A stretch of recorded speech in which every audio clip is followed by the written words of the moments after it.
हाथ टच भी किए बगैर मेहंदी नहीं लग सकती, लेकिन हमारी तो मजबूरी है, हमने तो काम करना है। मेरा नहीं ख्याल कि इस दफ़ा कोई लोग ज़्यादा आएंगे या इंटरेस्ट रखेंगे इस चीज़ में कि हम आएँ और मिल के लगाएँ। पिछले साल हमने कम से कम 8-10 हज़ार डब्बा बना के बेचा था, अब ज़्यादा से ज़्यादा 3500-4000 डब्बा बना अब तक।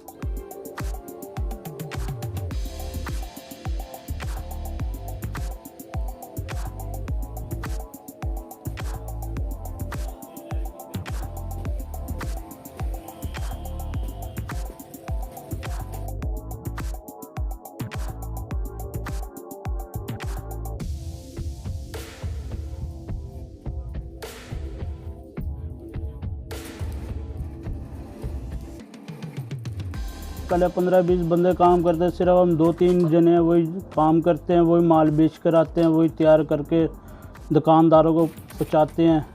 जिस दुकानदार के पास जाते हैं वो बेचारा अपने रोने धोने सुनाने लग जाता है। वो कहता है यार क्या करें, कारोबार है ही नहीं, कहाँ से हम अपने बच्चों को पेट पालें।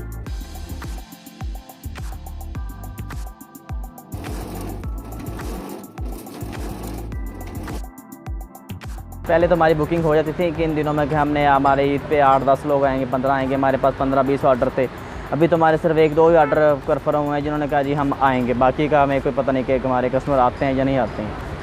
तो सोशल डिस्टेंस को भी देखना बड़ी ज़रूरी है और ग्लव्स और मास्क तो पहनना भी ज़रूरी है, लेकिन ग्लव्स उतार की मेहंदी लगेगी। हमने भी ग्लव्स पहन के मेहंदी लाना मुश्किल है, लेकिन हमें ग्लव्स पहन के मेहंदी लगानी पड़ेगी।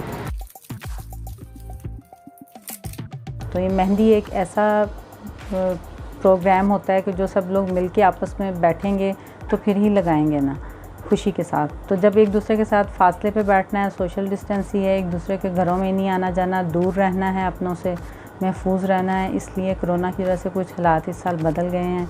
कुछ बच्चियां हैं, कुछ स्टूडेंट्स होती हैं जो अपनी माओं के साथ आएंगी, लेकिन वो नहीं आएंगी। जब माएँ नहीं आएंगी तो बच्चियाँ भी नहीं आएंगी, क्योंकि लोग खौफज़दा हैं, लोग एक दूसरे की तरफ नहीं आ जा रहे ज़्यादा।